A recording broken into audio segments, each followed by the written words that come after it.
జై రాధేశ్యామ్. చైతన్య తపోవన్ శ్రీ శివకేశవ పీఠంలో మహాశివరాత్రి బ్రహ్మోత్సవం అలాగే వివిధ ధార్మిక కార్యక్రమాల ఏర్పాటు చేయడం జరిగింది.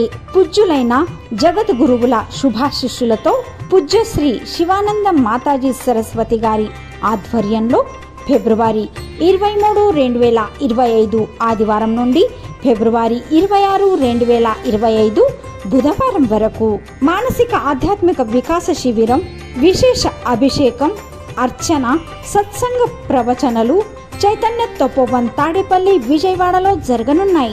ఈ మంగళప్రదమైన కార్యక్రమాలకు భక్తులు ఎక్కువ సంఖ్యలో హాజరు కావాలని చైతన్య తపోవన్ ట్రస్టీ తరఫున విజ్ఞప్తి చేయడం జరిగింది. అధిక వివరణ కోసం 7382953696 9963888811 మరియు 9000246613 ఈ నంబర్కు సంప్రదించగలరు. జై రాధేశ్యామ్.